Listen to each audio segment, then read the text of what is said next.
Welcome to the DL Gaming Podcast, adding games both new and old to your backlog, one slightly inappropriate episode at a time. My name is Christian, and I'm from House Zed Zed. House Zed Zed is when you go up the influence track for any of the alliances you can form in the game Dune Imperium. You start that the next round first.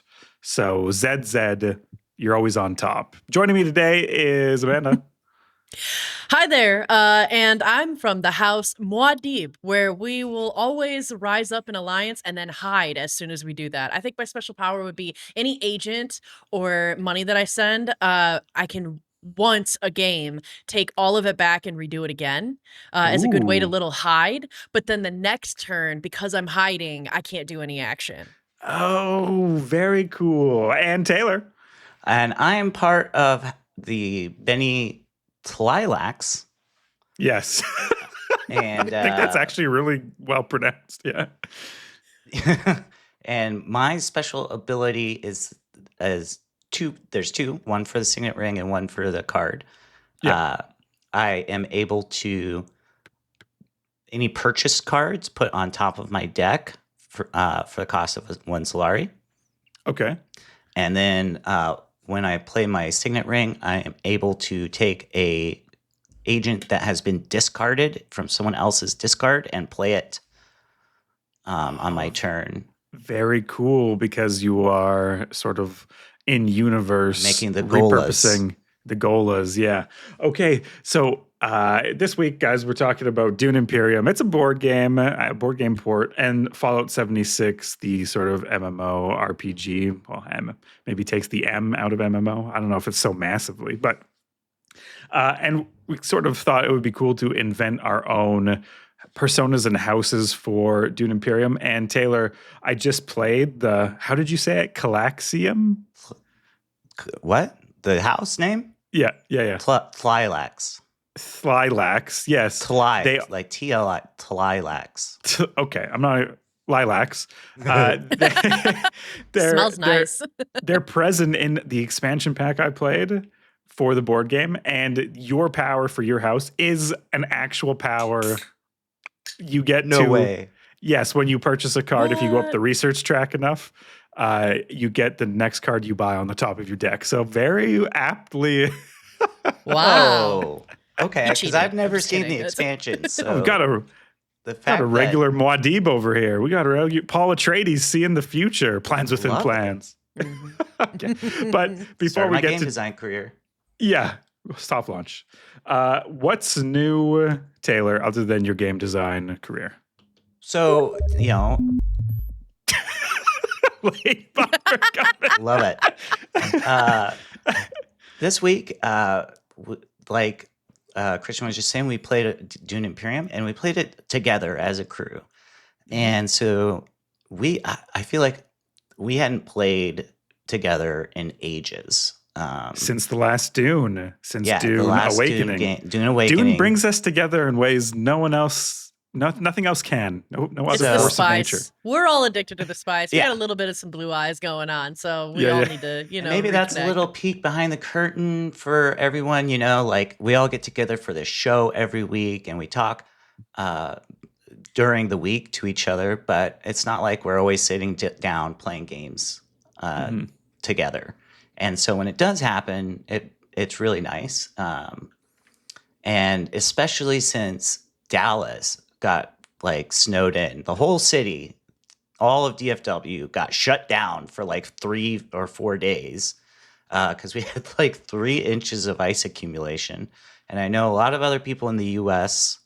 right now are affected by this Arctic weather. So I hope everyone's staying warm, staying safe, and having a good time. Play some board games. Play some board games, play some video games, get in touch with your friends. And 3 inches of ice is intense, dude. It was bad. Yeah. And we don't have the infrastructure for clearing it out. All of the state of Texas has 400 plows. Wow. That actually kind of, well, lots of people live in Texas. I feel like the city of Edmonton has 25 plows or something. I don't know if the fleet is. Anyways, Look up Yeah. your local city's plow and compare it to how many plows Texas has. It might be impressive. For me, what's new is if you watch the end credits of Despelote, which I did not. I watched most of the credits, but I didn't get to the very end. Once they start listing the names of contractors and like companies that help them outside the core developers, usually I'm like, okay, I think I get it. I'm off the credits. But Zap messaged in Discord and he said, I love the game Despelote. Thanks for recommending it. I especially love the Easter egg at the end of the credits. I was like, what? Oh, god damn, of course. So I went to the Easter egg and it is a URL that isn't indexed through Google or navigatable through Despelote, the website. And when you visit this URL, it says, congratulations on beating Despelote and listening or looking at all the credits. As a reward, if you send an envelope to us, we will send you something physical back as a mark of gratitude. So Ooh. I went and I addressed an envelope to the Panic offices in the United States. And when something comes back to me, if something comes back to me, which I hope they are still running this, I'll tell you what it is, what they send me, which is so cool that they do this. It's such like a neat attention to detail that isn't required. Probably nobody is talking about it. Like, it feels like out of the goodness of their heart, not like a marketing hook, right? And so I thought that was very cool. So thank you, Zap, for telling me to watch all the credits of Despelote. And now maybe I will listen to all the credits. Like maybe this has Moving trained me forward. out of, maybe I've had a bad habit and it's time to course correct. Yeah. So very cool that Panic is doing that. Amanda, what's new with you? It's cool. What's new with me is I kind of feel like I dived pretty deeply into the Steam Board Fest that was continuing, and I got quite a few board games. Of course, we'll talk more about these games as well, but I just wanted to kind of give a shout out to Cascadia and Root because I have been wanting to play these in person for the longest time. I've been very curious about both of them, and I finally got to play them because of the Steam Board Fest, and they're fun. I knew they would be, but Root was really funny and kind of hilarious because me and one of our community members, the Lotion, booted it up and tried playing Root. We went through the tutorial and like we were the cats, and I think they're pretty straightforward, kind of just like warriors and stuff. And we're like, okay, yeah, cool. We got it. We understood this. Like we went through one tutorial thing. And we were like, perfect. Booted up a game and online play, and instantly we're like, oh no, we have so much more tutorial to do because I have no idea what I'm looking at. Yeah, this is. So I talked about Root on the podcast. Maybe it was like a year and a half ago, and it blows my mind. First of all, awesome that you picked it up. 3 times with my friends, we have picked up like the physical board game Root, started putting the pieces on the table, realized what a daunting task just setting up the game is, and then put it back in the box and went for something else. Yeah, because it's so complex, actually. Yeah. Like, I feel like there's so many pieces, and it's a game that I am glad has a digital version because I think Root I would never buy in person because of what you just said. Like, I feel like I would get so overwhelmed just setting it up, whereas online, it's already set up. So, like, that's wonderful. But a game like Cascadia, I now am like, it's the top of my list now to buy as my next board game because of playing it. Is that something you considered? Yeah, when you're choosing a board game to play with people, and it's like you gotta consider like setup and teardown times, or like it's like half an hour to get all the tokens arranged and pull them out of the box and set up the bank and whatever, and then putting it all away at the end is like you gotta include it into the playtime. For Root, every faction in Root plays completely differently. It is like, it's not like your Terran, Zerg, and Protoss differently. It's like they have completely different goals, completely different ways of gathering resources and winning the game.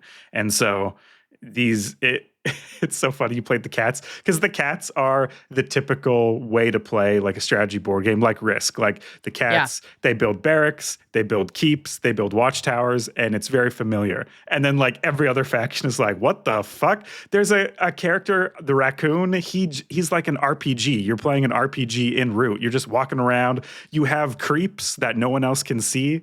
So you are in the forest fighting them, doing your own thing, and then you steal from the towns of the other people, and you win that way. It's like a folk hero. And It's so the- wild. if you haven't listened to the episode where I talk about Root, just real top level on it, it was designed by someone who makes war games for the CIA. And after he was finished from that gig, he took those same ideas and designed Root, which on the surface is like cute little animals, but like the green faction is a populist rebellion. The cat faction is like the states as we know it. And then the birds are like a fascist or autocratic monarchist setup where you have like oligarchs in control of your government.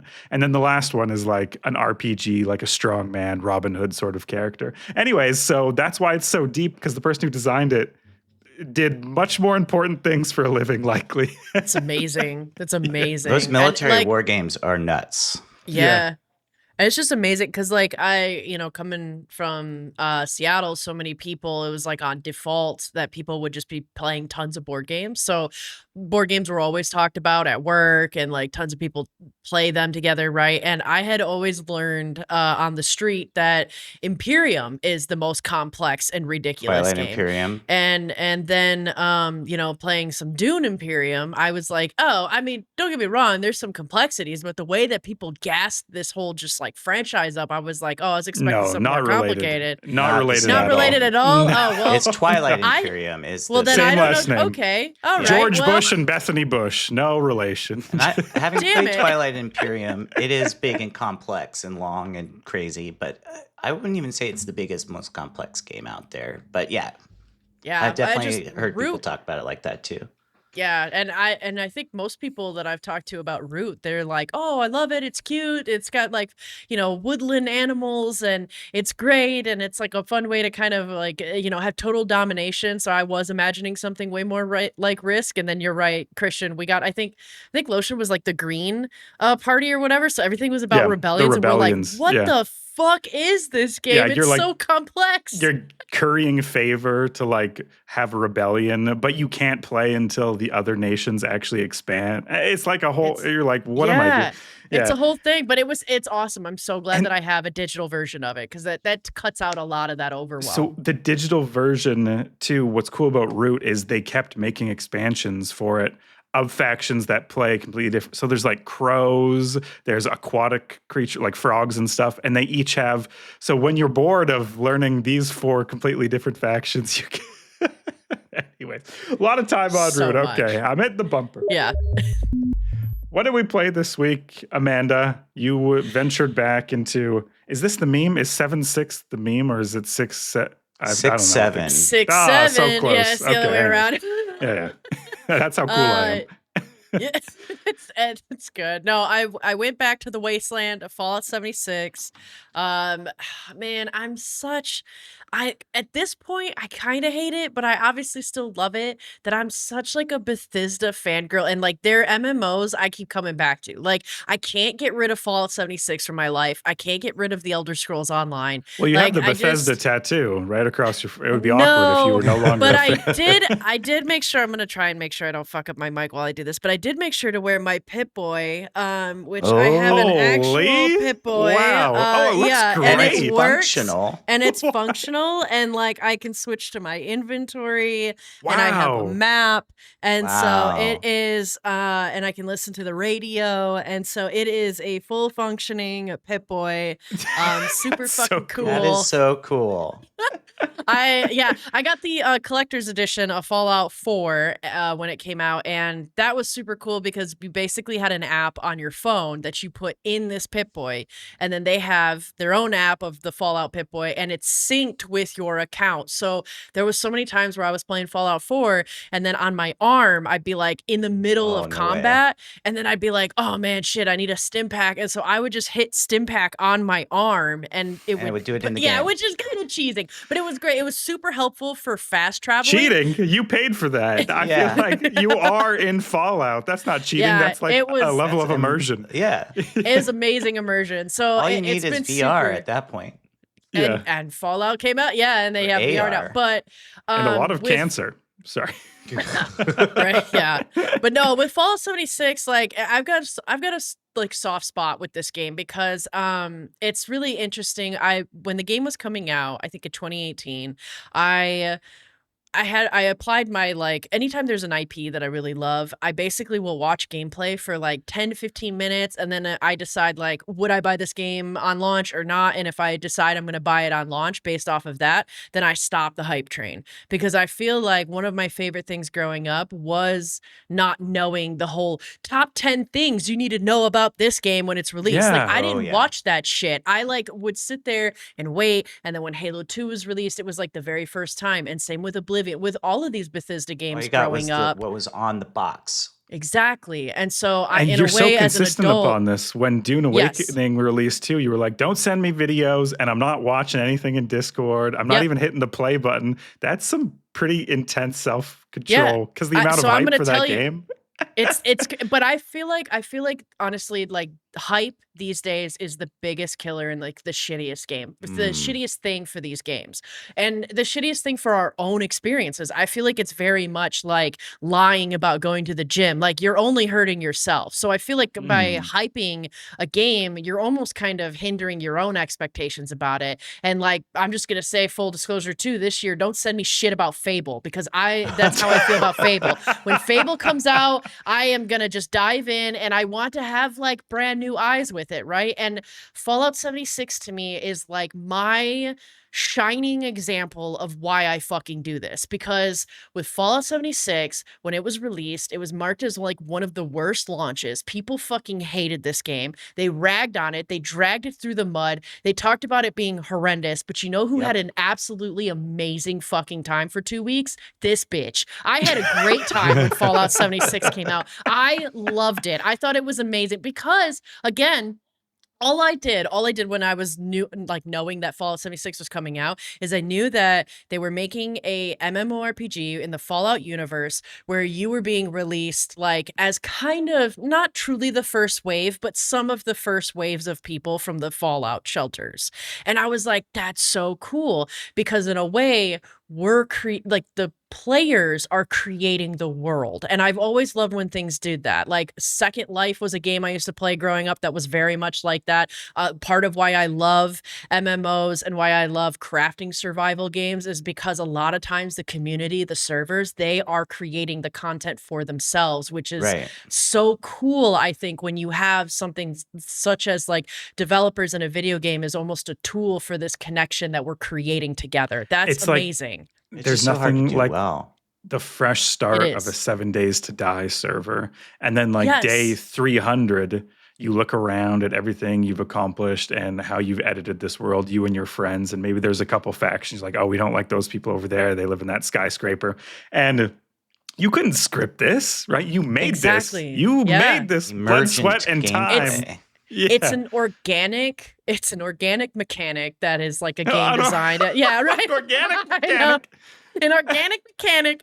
But I feel like it's so true. And to me, like Fallout 76 will always hold a special place in my heart because I was one of the very first people to get into the game. Like, and it was attached to this whole monument. I got like a certification in my job and my career, and I had tied that with, all right, I'm getting a brand new PC, and the first thing that I'm playing is Fallout 76, and I'm either going to fail my certification and I'm going to be depressed and miserable for a week playing Fallout 76, or I'm going to be celebrating. Thankfully, I was celebrating. I passed. Nice. And so Fallout 76, I loaded in and it was like, I don't know, it was like, this is maybe what truly the first Fallout shelter, like vault dwellers felt when they left the vault. Like that, I felt like it, and it hasn't truly felt like that with Fallout 3 and Fallout 4 and Fallout New Vegas. Like there was a very clear, concise story, these NPCs you're following, this kind of goal that you're following. And yes, it was tied to the vault, but it wasn't like this open sandbox of like, you are a dweller and you can do whatever the fuck you want. And like, you do feel a lot of that in an open world concept that Bethesda does really well, but it was a whole different level for it to be, I think, an MMORPG. The amount of role playing going on in the first week was just like top tier. Like a group of people just decided to become the first responders, and they all got the same outfits, and they were running around waiting at vaults to introduce people to the game and take them around and help them out and That's assist so them. cool. And it was so cute and wholesome and amazing. It was also nobody knew in the beginning that open mic was a setting as default, which ended up being the most hilarious content ever in the beginning. Because I remember, and it's funny because I think I might have been with you, Taylor, when we went to this, like it was a derby and kind of a little carnival area on Fallout 76. I can't remember the true name, but it's essentially a carnival or a fair, and then they have like a figure 8 derby with cars. There's a ton of ghouls. And I had flashbacks when I went there playing Fallout 76 this week to when I was first playing Fallout 76. And in that area, I remember walking around and I just hear in the distance some human in the distance just going, "Take me home to a place I belong." And then I joined in and just went, "West Virginia, Mountain Mama," and all I hear, "Oh," and then just silence. And so that person had no fucking idea that they were on mic. Yeah. Because none of us knew it was open mic setting. That's great. I love that. So there's all these hilarious moments where people are talking and didn't even know. And I just thought it was so special. And Do you generally talk to yourself when you're playing? Both of you. That's a good question. Like, do you generally speak as you're I talk to playing? myself all the time. yeah, I talk to myself all the time too. And Yeah. when I'm Tend with to other not. people, I find myself purposefully canning it. Like my internal monologue should take a rest among other humans. Yeah, I feel the same way, which made a game like this really hilarious with the open mic default setting, because there's apparently a lot of people out there that talk to themselves, which is hilarious. But I found that, so I'm going to try and like compare. Oh. I'm going to try and compare like how the last almost 2 weeks of playing Fallout 76 versus how launch was. So like both now and launch still have like hilarious, really stupid bugs. I was playing for a little bit with Cricket Soldier, another one of our community members, who sent me a screenshot of apparently when we blew up a car, it launched a ghoul into a tree, and the ghoul was dead, but it was like clipping. So it kind of looked like the ghoul was like writhing in pain in a tree, Oh, even yeah, though yeah, it was yeah. dead and gone, which is funny. And I mean, a very classic fucking Bethesda bug. Like Bethesda always is buggy and stays buggy even throughout the years. So that's still the same. I still think it's kind of funny. But I also think the biggest difference I've noticed is the amount of MMO type things that I think of that are like quality of life things that they've put in since launch, being that to me, quality of life for MMO are things like really enhancing the fast travel mechanic, especially when it comes to joining events or joining things that are going on server wide.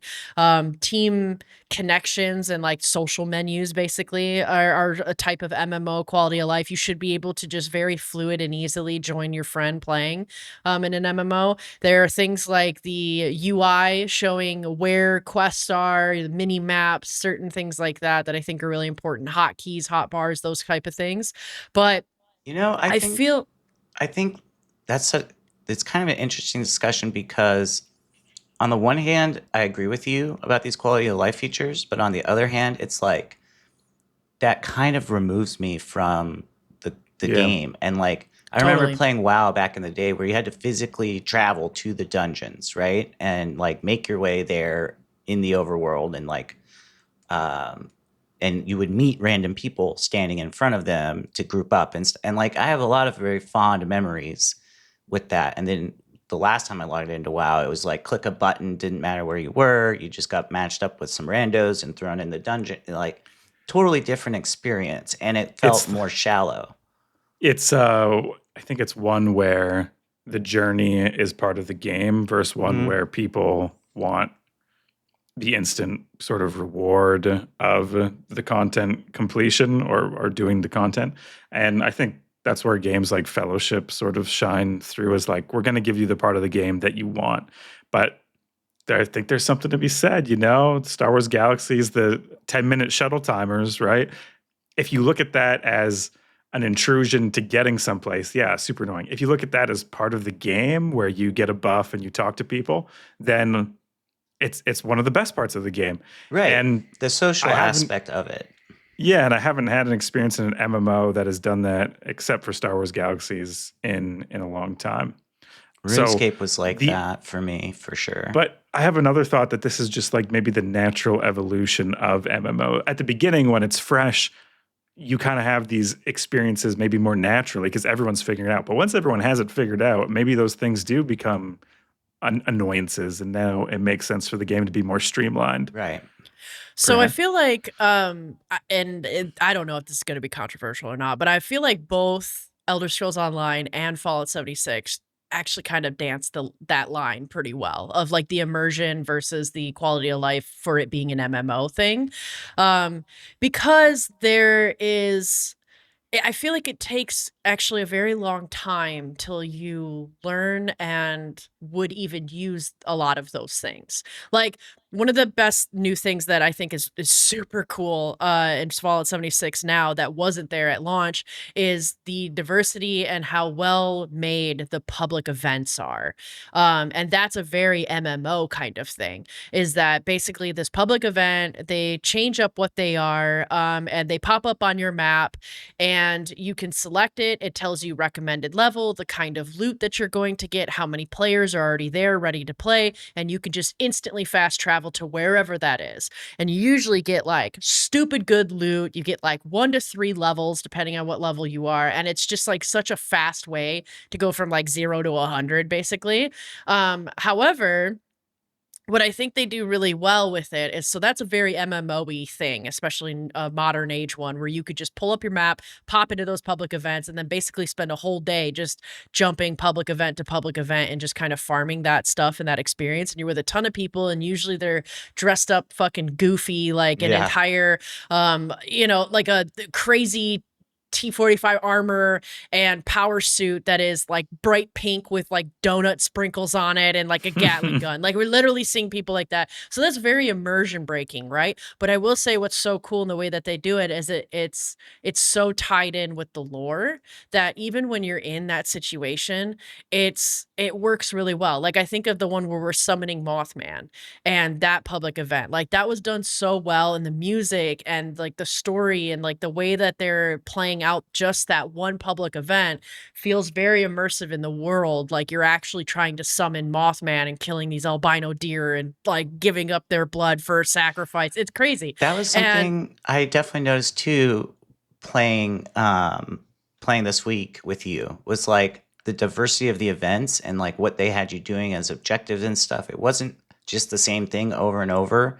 It wasn't like running a dungeon or whatever. Like the various events like Mothman versus the guided meditation one that we did were extremely different.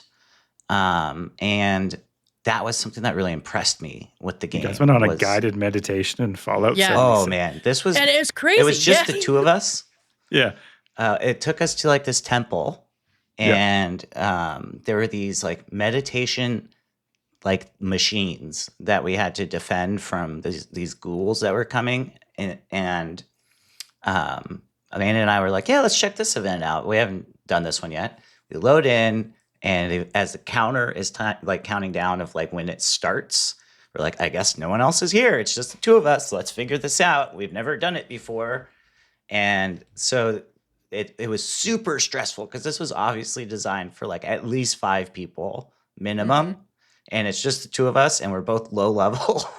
So in the background, though, is this voice, doing a guided meditation and like, relax and breathe and count to 3. And while that's going on, I'm like frantically running between these machines, defending, like having to repair them, and then like shooting the ghouls. And I'm talking to Amanda on comms, and she's like, yeah, no, I'm up here like trying to defend this one. I'm like, Amanda, your machine's getting damaged. Watch out. I'm like, I'm running to the bridge, trying to repair them. And in the background is just like, that guided meditation. It's total chaos. And then like, just the sound in your ear is just, and we take a deep breath in and and it's so funny. And I think the 4 of them, they were like shrine speaker kind of things. Yeah. And then, there's just all these ghouls like attacking them and you need to protect it. But it's so cute. There's such funny humor in those events as well too. Like my favorite that I hope, Taylor, you get to play soon, but like one of my favorites is it's like a rodeo Jubilee like moonshine event where you're at some farm in the swamp and you have to collect all this acid into a bathtub that the guy uses to make moonshine. And it's like while that's going on, it's like this and it's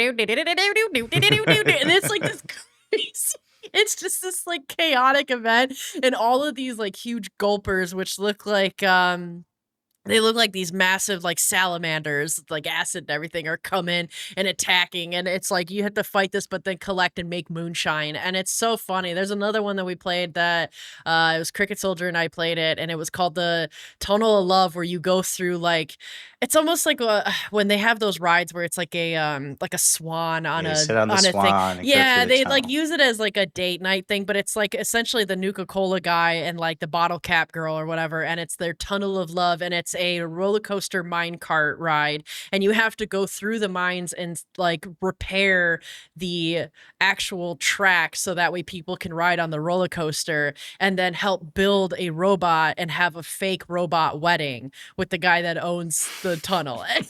So these are pretty unique. They're But very what- unique.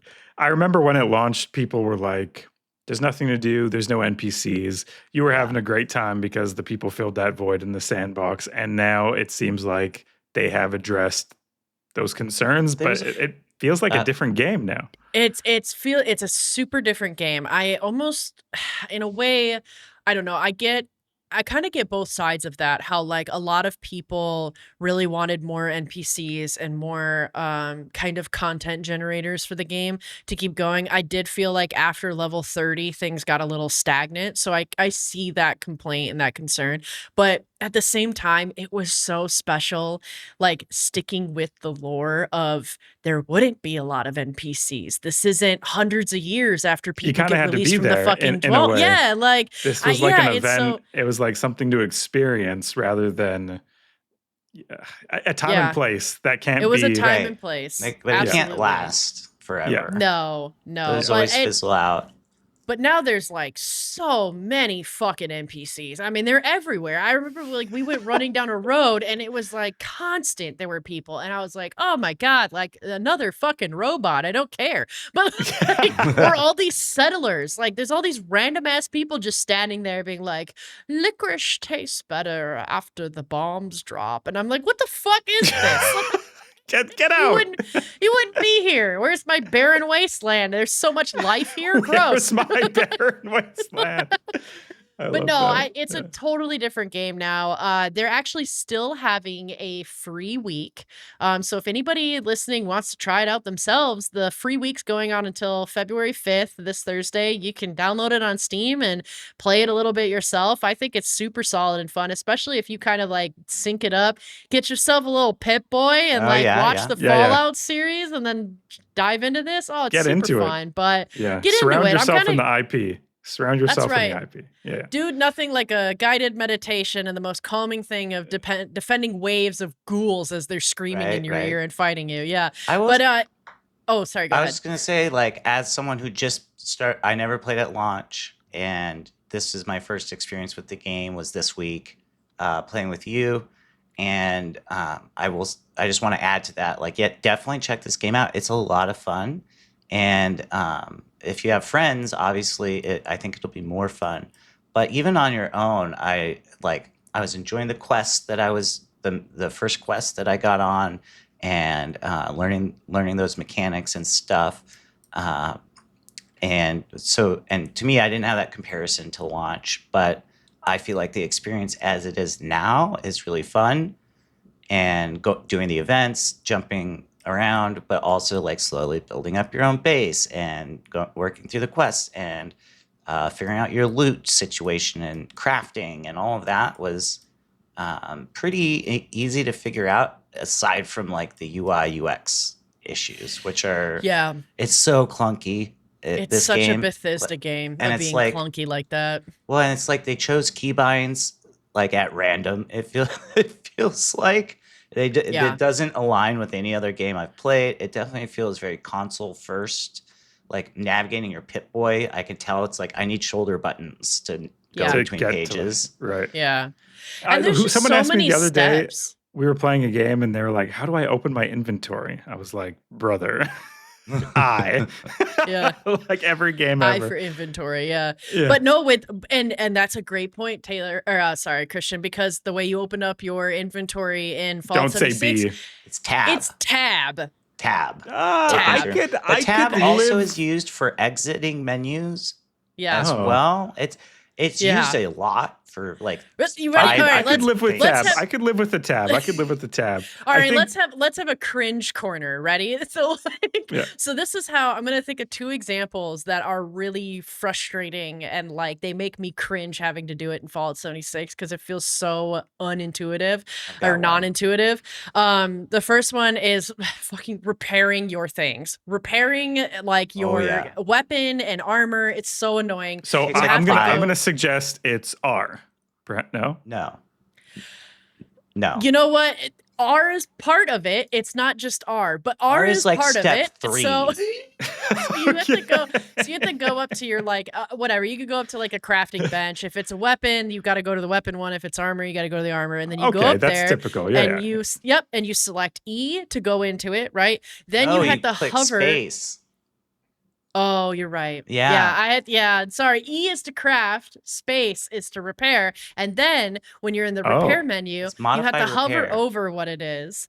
And when you hover over it, then you have to hit T to inspect / it. repair. T. And then once you're in T, then you hit R to repair, or you could hit, I think it's S or some shit if you have like a repair kit on you, but like you're already in the like one is to repair it workbench. via the workbench with your materials. The other is to use a repair kit to repair it. Got it. Yeah.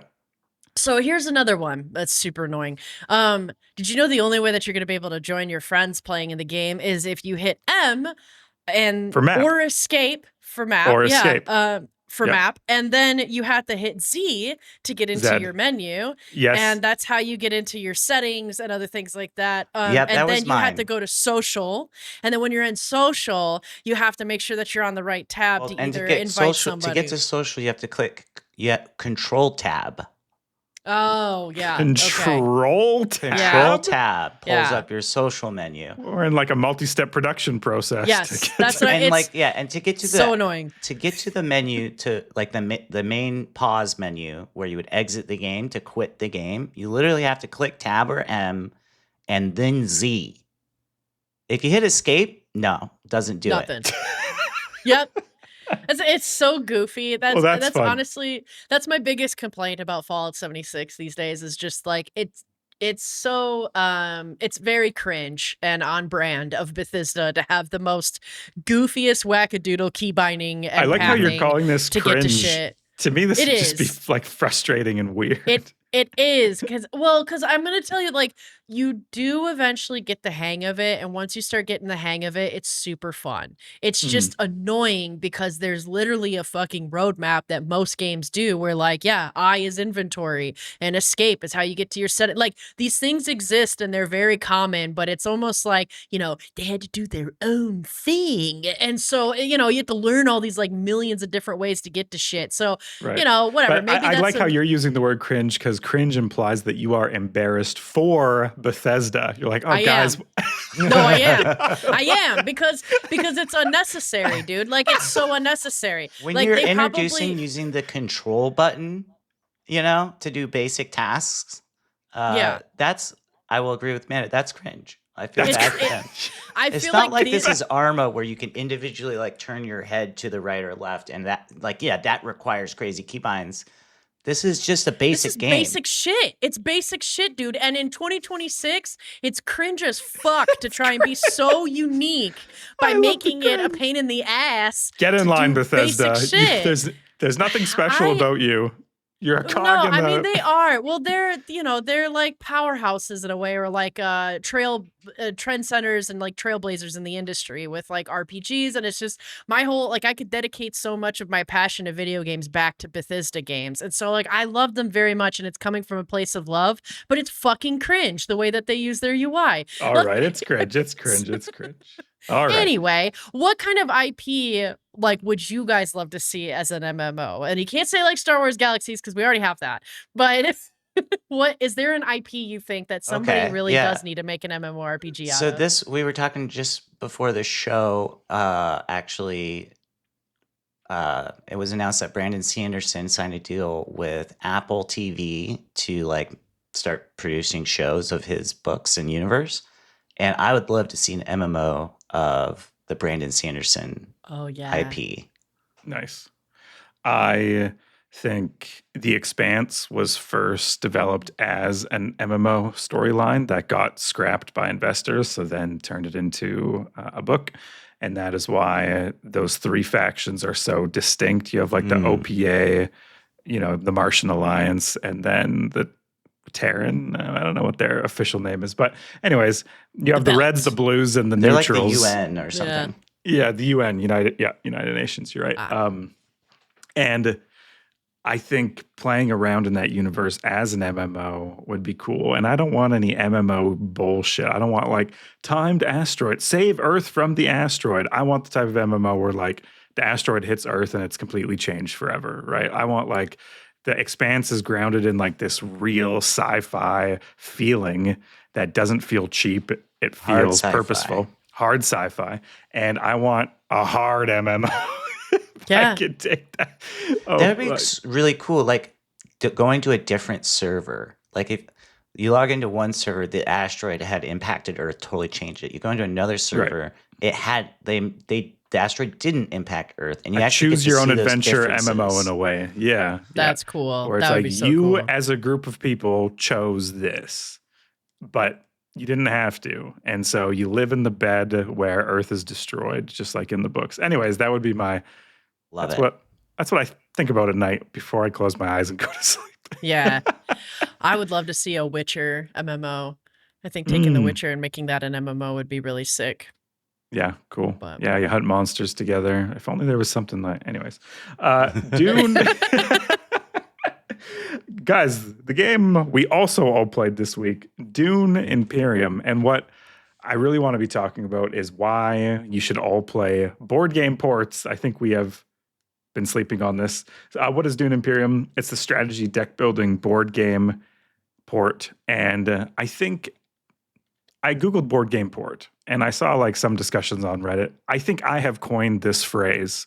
I am owning this phrase, board game port, when you refer to a game that started from tabletop and is going on Steam or digital. Now we call those board game ports. All in favor. BGPs for short. BGPs, yeah. All in favor? Yeah. All in favor? Squiggle like a worm. Nice, like it. Okay.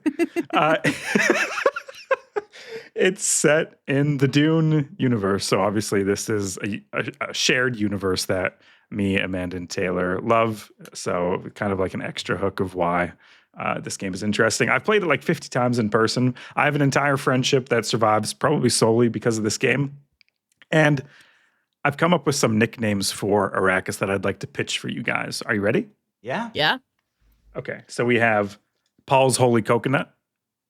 He wants to crack it open. There's water inside. I think that one's good. Okay. I love it. There's Forbidden Spicy Spaghetti.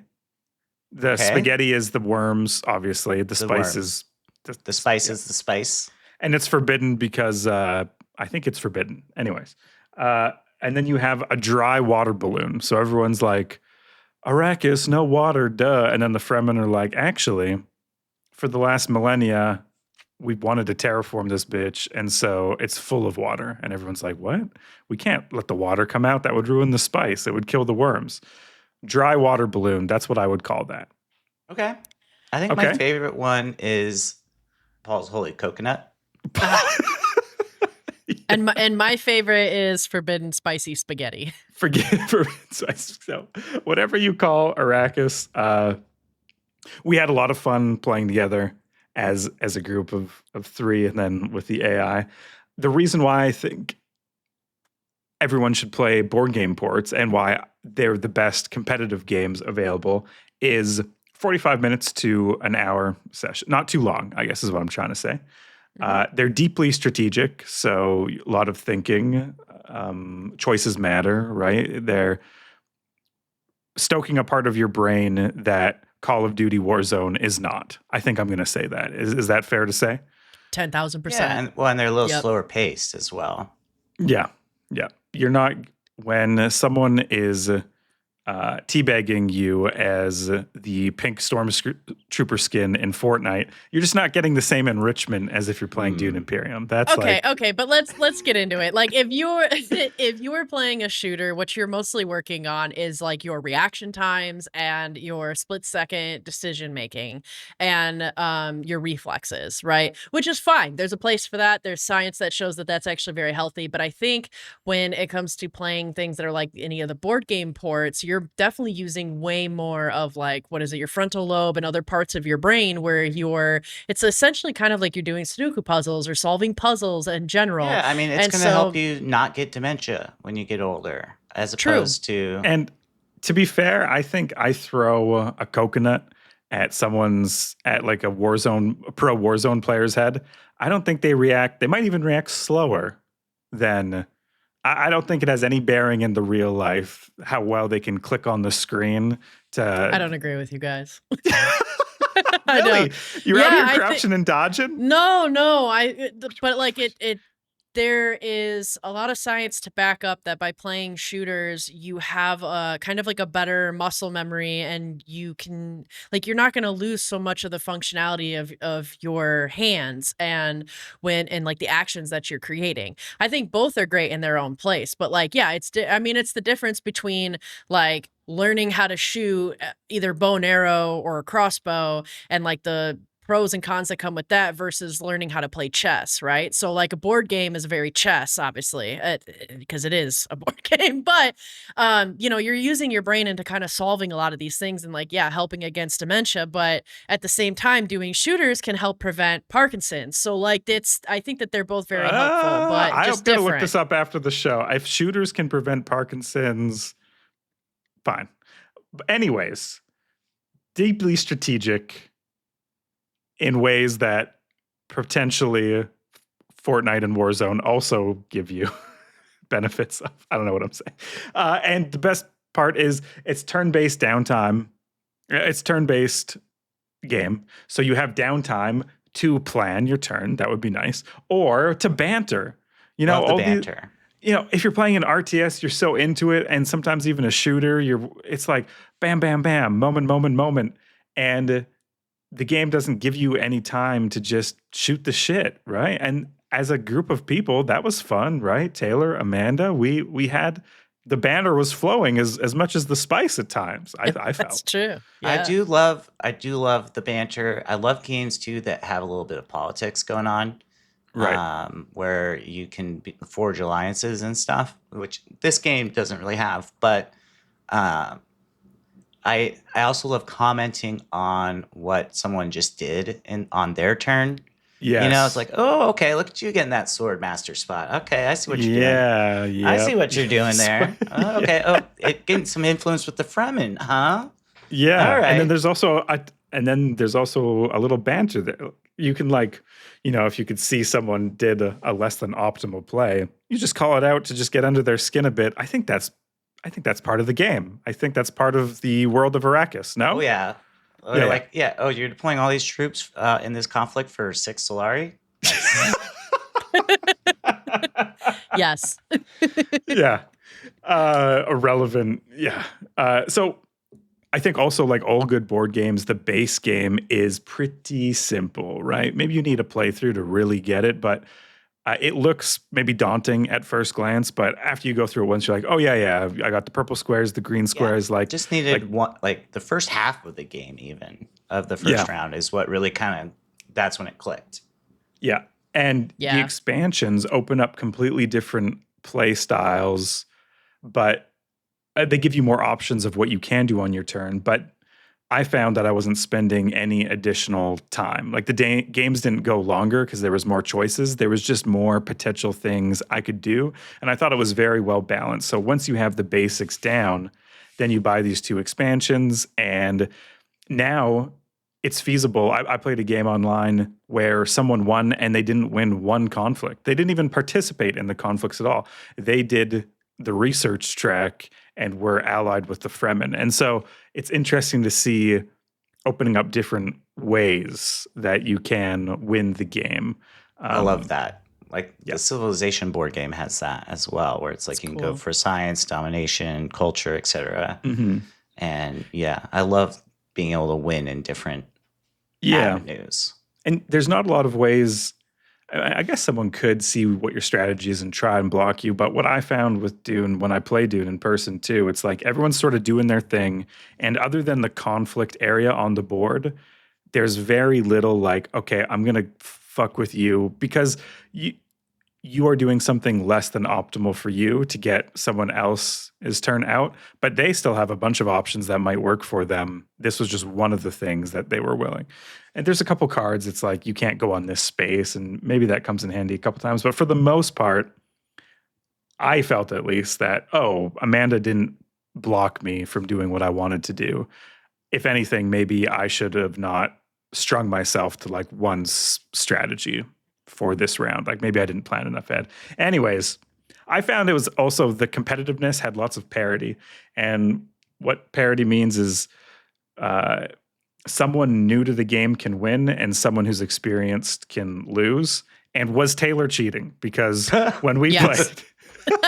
played, he was at like 3 victory points, and then in 3 turns he had 10 and he had won the game, right? And I feel like that is a mark of a good game in my mind, agree. where Yeah. you know, someone who's ahead for now isn't always going to be ahead. Someone who has a plan, and Taylor had a plan, or as Had a he said, a concept plan of of a plan. a concept of a plan, can execute it and come out ahead, even though they're behind at a certain point of the game. There's no like stacking and running away with it in Dune Imperium, I think, for the most part. There's enough luck involved with drawing, like when you draw your cards and what cards you get in your hand at any given round, that makes it so that way there's enough chance that other players can catch up. Yeah. And you can't always execute on your plan. You need a little luck for it all to go perfectly. Yeah, you Very need a bit true. of luck. And I've been accused of cheating at board games my whole life. Wow. There must be some truth in one of them. My sister would accuse me of cheating at Monopoly. Yeah. Never cheated. Never cheated. Okay. To be Well, determined. It was weird. That's all. I was like, Taylor's at 3 and now he's won the game. This feels weird, but maybe it wasn't cheating. You know, we all have a destiny in this world, and that day Taylor's destiny was winning Dune Imperium. Okay, so what do board game ports offer? I think a good way to test a game before buying the physical version, because at the end of the day, there might be like some graphical things that enhance the play. Like it'd be like, ooh, you landed on the spice space and now there's a spice sound. But for the most part, these games are just the board game. Like it's just the digitalized look of the board game. Now it's on your screen. It's just the Dune Imperium board. It's on your screen. They're often cheaper than the actual physical game, Oh, Yep. yes. Yep. which is a big difference. You know, And like Taylor told a story that there's a long game that Taylor loves, and he got people to play it for his birthday, and they didn't finish it, which is, I've not finished a bunch of board games, and it's always so depressing. But what these digitalized versions allow you to do is play asynchronously over multiple days. So instead of having to convince everyone, hey, can you please come over for my house for 8 hours, which I've also tried to convince people to do that. And yeah, the birthday is the best time because Yeah. you can really pull on the guilt string. Yep. If you are someone without a birthday, let's hypothesize, or you have someone who, you know, your friends will celebrate your birthday, but they won't celebrate it for 8 hours, which lame, I'm sorry. You can play asynchronously over multiple days, which I think opens up all sorts of possibilities for these more complicated games. It's also a good way to learn how to play a board game, because sometimes it's like the token apocalypse where it's like, oh my God, there's so many things going on and I don't know what to do. You're overwhelmed like with Root. the physical stuff. There's Yeah. just so much stuff in front of you. How does this little token work? How does the digitalized Where do they version takes care of go? all of that? Yeah. Yeah. So that is my pitch about why we should all play. Oh, you also don't need a giant table. Right.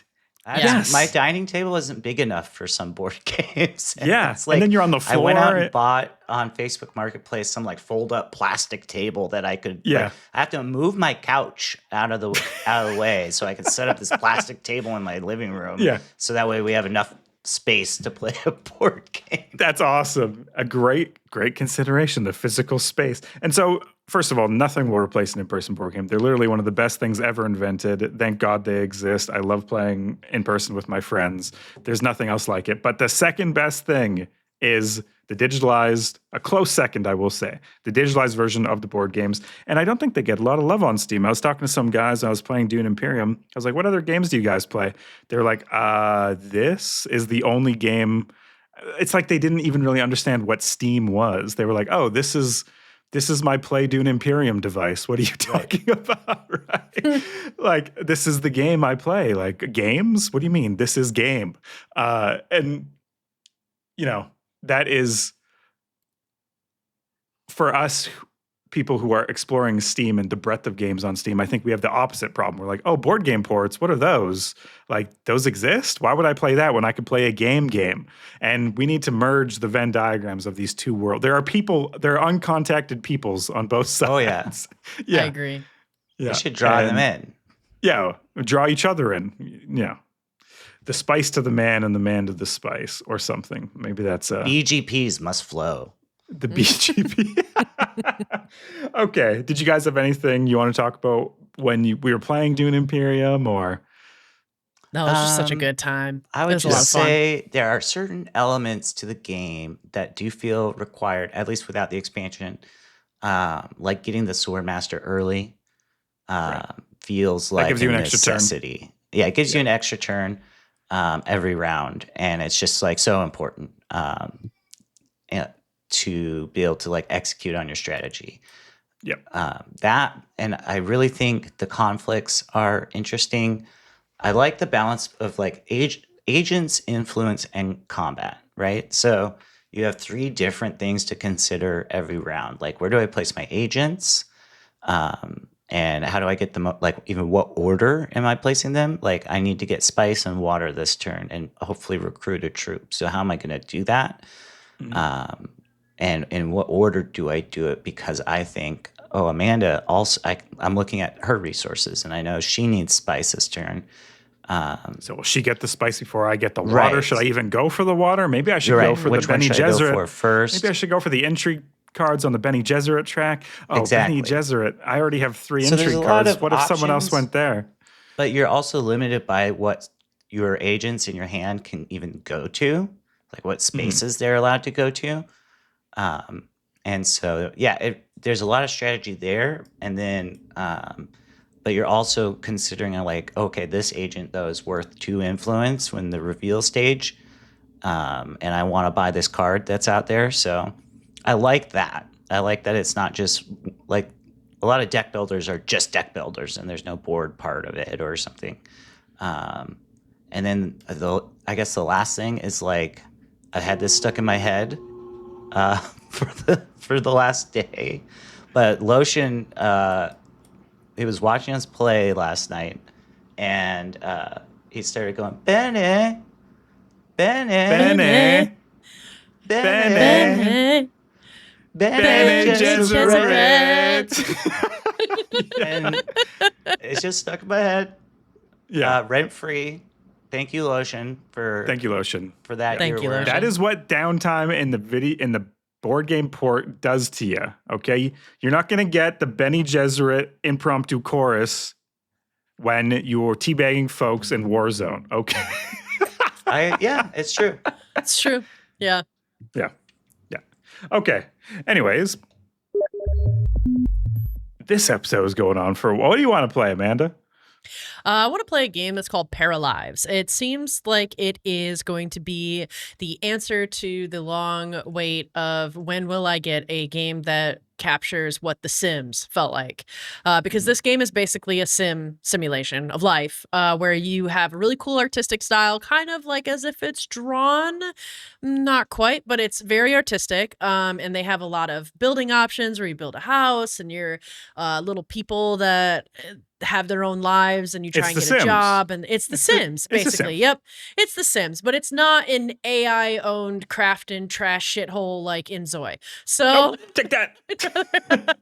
I would much rather support an indie team. There's like a 14-person team, including the core developer coming out of Montreal that's working on this. They were inspired by the road tool in City Skylines and developed a similar tool in this game to build the house and the houses. So I'm way more excited for this. I've been really wanting a game that is a lot like The Sims. I loved The Sims when I was a child and like growing up and playing. And so I feel like we're really overdue, kind of like how I was feeling overdue for something like Harvest Moon, and then Stardew Valley came out. I feel like this could actually be that for The Sims, which is super exciting. So Paralives comes out in May. Can't wait to check it out. It's going to be really cool. But what about you, Sweet. Taylor? I'm thinking about playing the Outer Worlds 1. You guys already heard me talk about playing Outer Worlds 2. Yeah, what's that one? That a couple 2 weeks is ago. So I hadn't played the first game. When I played the second game was really good. I was debating giving it my game of the year even. Okay. And so got me curious about playing the first game. What's and What's going on at 1? Yeah. yeah, like what did they change? How did they build up on it? Like what was the foundation here? I've done some reading about it, and it seems like the factions are a little more fleshed out in 1. You have more choices on who to go with, more opportunities to be the good guy. One of the things in Outer Worlds 2 is like all of your choices were like morally gray. There was not a clear, this is the best choice. They all kind of sucked in their own way. And I like playing as a good guy. You know, sometimes. Sue me. Hey, You know, hey, what if I was good? it's the same as Hey. like there's so many TV shows and movies out these days where it's like the main character kind of sucks and they're not a good person. And it's like sometimes I just want to see a good, or the opposite, where the villain is like made personable, you know, and relatable, and you're supposed to understand why they're the villain. And it's like, I don't need my villains rehabbed all the time. Yeah. I don't need my good guys to be kind of shitty. Palpatine is evil and Luke is good. Yeah. And don't even try to tell me nothing else. There's no nuance here. Exactly. So I'm kind of curious to see that in Outer Worlds 1, because that's what I've read at least. And I'm debating kind of like not going on the speech path for this one. In Obsidian games, the speech path is generally like investing in your speech charisma skill generally leads to good outcomes. And you can get like the kind of most optimal outcome of a quest or even the whole story narrative. And I generally do that. So because it still leaves you the option to just shoot everyone. Yeah. But I don't know. We'll see. We'll see what Outer Worlds 1 holds. Interesting. Okay. Yeah. Tell us the game I want to play, guys, everyone. MENACE. It's the game that Bobby said, hey, take a look at the Steam page. It's really long. And it's like this deeply strategic turn-based RPG. I've not played any prior games the developer has made, Overhyped Studios. They made Battle Brothers, which apparently was something also lots of details, lots of grind. I've heard a lot of good things about Battle Brothers. Yeah, it seems like they have a really excited audience for this game based on like the Steam discussions. And honestly, I think I just kind of want to get deep into it. I want to get into a deep game, but I would be lying if I said what drew me in is the long Steam page. It's the longest Steam page I've ever seen. We're trying to quantify this before the show. I was like, what can I compare this to? The Steam page has 1,532 words, which is 25% of the first chapter of The Lord of the Rings. The chapter is, of course, a long-expected party where they are preparing for Bilbo's 90. It's birthday. Yeah. Yeah. I don't remember what year it is, but He's old. He's old. He's old. It is also a 7.2 minute read to read every word.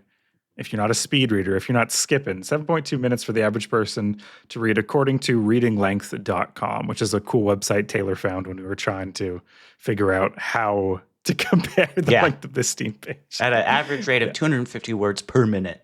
Yeah. Okay. Jeez. So it's long. It's long. And if that's any indication about what the game is like, I'm kind of sold. You know, what I liked about Battletech is there's a lot of detail. I love Battletech. It felt meaty, you know, felt like there's something to this. And I feel good spending my time here.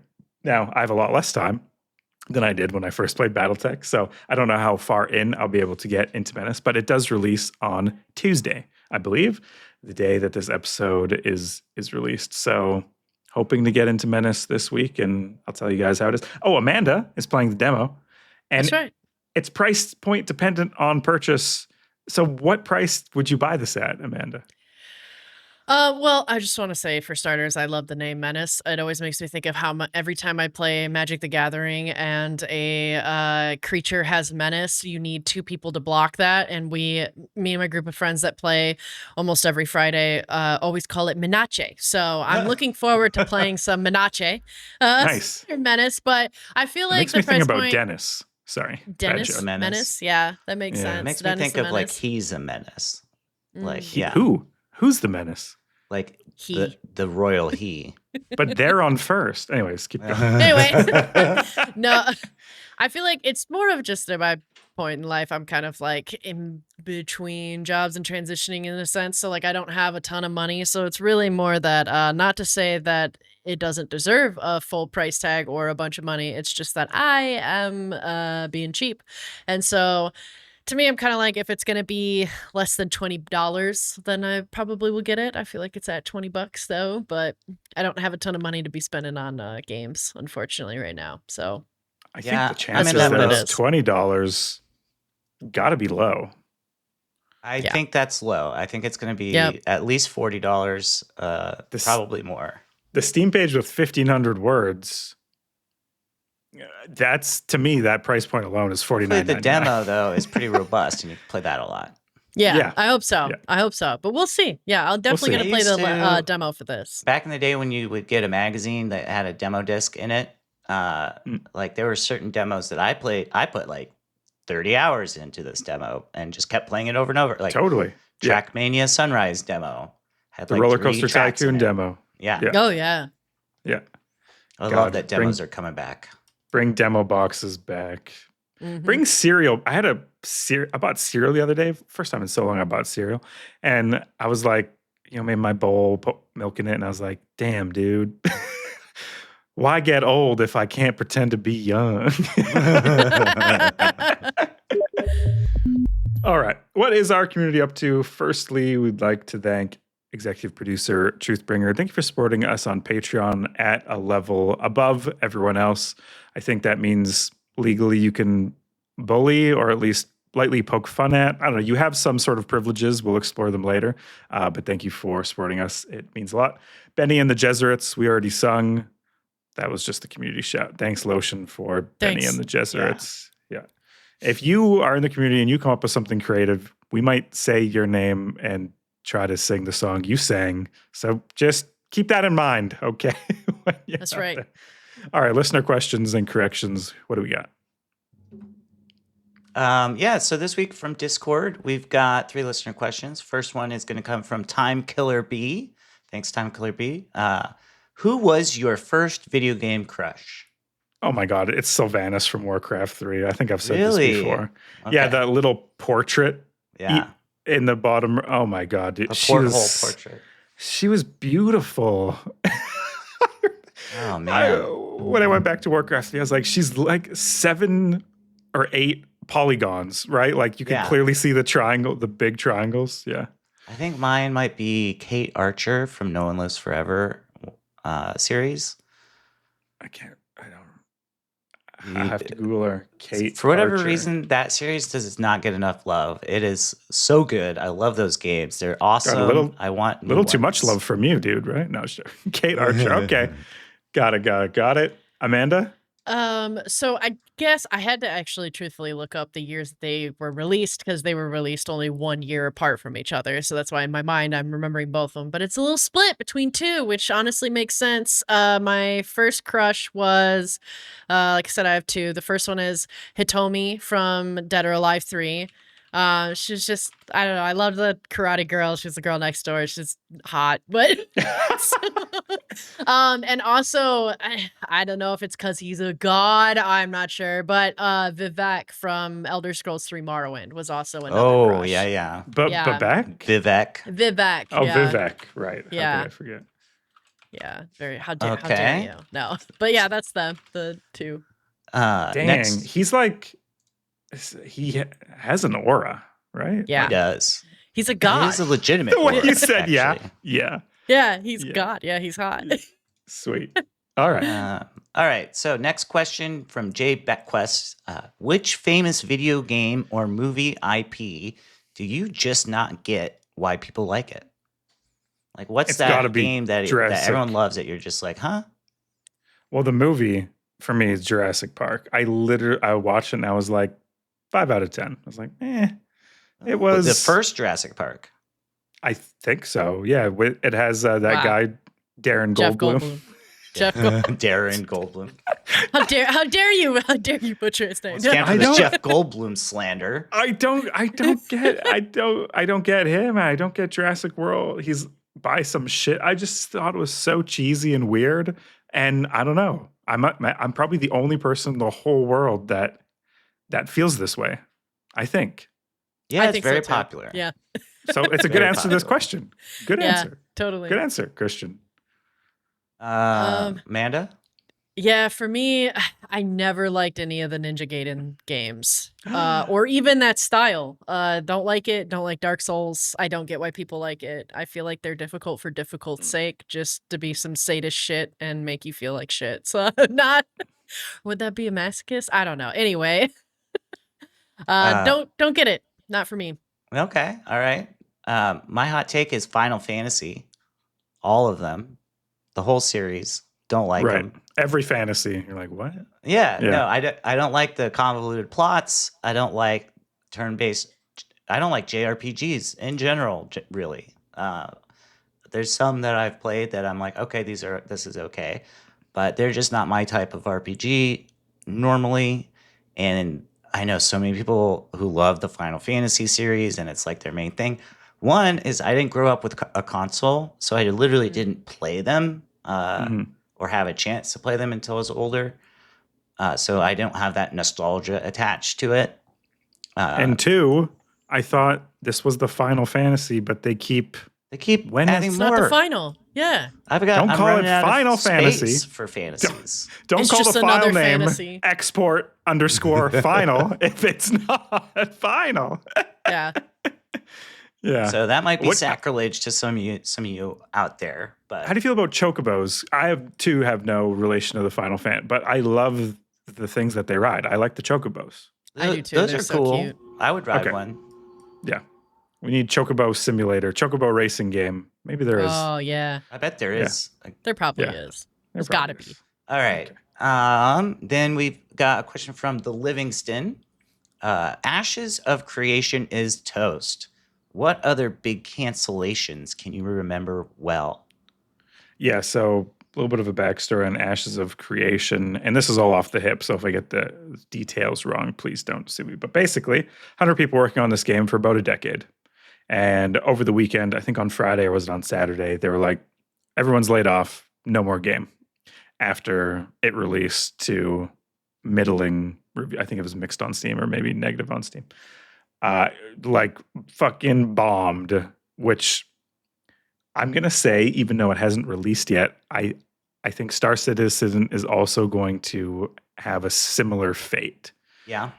Yeah. If you are making a game for this long, I don't see how what you could have done at the beginning relates to what you are doing at the end. The technology is completely changed. Gaming as a medium is changed. Like, you're just not moving fast enough. I don't know if like, I don't know if you can apply menace to that situation or not, like, or malice, where like some people speculate that they're purposefully doing this and like riding this out as their business model. I don't know Ashes if of that's Creation the case. people? No, the Star Citizen. Oh, Star Citizen. Right. Mm. I don't know if that's true. I like to give people a benefit of the doubt. I think they probably are just really passionate about like adding every system possible to this game and like whatever. But yeah, I don't know. I also agree though, like that will probably not end well. It's recent, but the Lord of the Rings MMO by Amazon, I thought, wow, I can't believe you're canceling. Well, Like the whole so Amazon many people are Game playing. Studio is canceled. I know, Yeah. but like, they made New World, and now they've done it. You know, now they've done it once, and all the things they learned from making New World, they could apply to a Lord of the Rings IP game, which so many people are currently playing Lord of the Rings Online. It just seems like such a the no-brainer. old Lord of the Rings Online. They have an audience. They have the experience. Canceled. I'm like, what? And they also have all the money in the world to make it. I forgot that. They have smog money, bro. They own the coins. servers already. Like Their fuck you money has fuck you money. Yeah. They are in the place. Like they own the internet. Half of the internet is them. You know, it's like you guys can make this game. Yeah. Oh, for sure. Yeah. It's and then it's like, actually, we can't. It's canceled. Yeah. I mean, unfortunately, the reality is I think sometimes these decisions have way more to do with like politics and C-suite bullshit than it does of like how it's actually going to be received or how viable it is upon release. Right. Oh, we need Daniel's favorite. We need more money project for AI data centers. So slash in the gaming division. Yeah. To me, I was like really excited for whatever ZeniMax Online Studios was going to be making. I think they called it like Blackbird was something that they were making. It was going to be like some sort of sci-fi game, not tied to Elder Scrolls or Fallout, but kind of their own thing. But I guess it was in development and like, I don't know, for quite a long time, but they scrapped that last year. And so that's a bummer too. There's a whole bunch of games that would just be so cool, I'm sure, when they got released that just, end up not making it for either business reasons or like that as well, where he came out with some big idea for a game and then just ended up not finishing it. That city builder one, well, I call it a city builder, but it's something more. I guess it's more of a god sim. Yeah. I even forget its name. It was announced, I think, 2023, 2022. Mm-hmm. I think that's finally coming out this year. So maybe we'll see. Oh. What? Yeah. Hell yeah. I don't even remember the name. Sorry. This is like the least useful anecdote for anyone. I know what you're talking about. Like I can see the image in my head. Yeah. But you feed your soldier the ham. You're like, look, you can feed him ham. And everyone was like, what? And I was like, that's awesome. Yeah. Well, something that is not going to get canceled anytime soon is I'm plugging our Discord weekly discussions. If you guys want to get involved in this and our conversations, please join in our Discord. And we do weekly discussions where we talk about things. Like last week, we talked about what everybody's superhero power would be and their kryptonite or weakness. So we've got all kinds of different stuff going on in the weekly discussions, and we'll be posting out a new one pretty soon as well when the episode drops this week. And every week. Every week. And if you don't like what our weekly discussion topic is that week, just make your own. You can do that. You can, if you want. Anyone can make a post in there. I'm just saying. The what superhero would you be needs more love. Expand your mind, folks. Okay? Yeah, we need more discussion participants. It's hard to have a discussion with only a couple of people. So we came to this podcast with Pukey Pie, Smoke Man, and Discovery Girl, and that's our creative energy. Okay, and now we need you. Come on, you didn't want to. You ever wanted to be a superhero? Think about it. Mm-hmm. Sorry, there was just like 3 or 4 seconds of weird time before I hit the bumper. I apologize. My name is Christian. Joining us today was Amanda and Taylor. Tune in next week because Amanda is checking out Gloomhaven, which reminds her of Demio, but isn't, but is similar, but it's not too similar. Anyways, we're going to figure out what that's all about next week. Amanda, what track is closing us out? We're going to be listening to Dune Spice opera track number 1, not number 4 or 5, but number 1. Yeah. Goodbye. Don't get it twisted.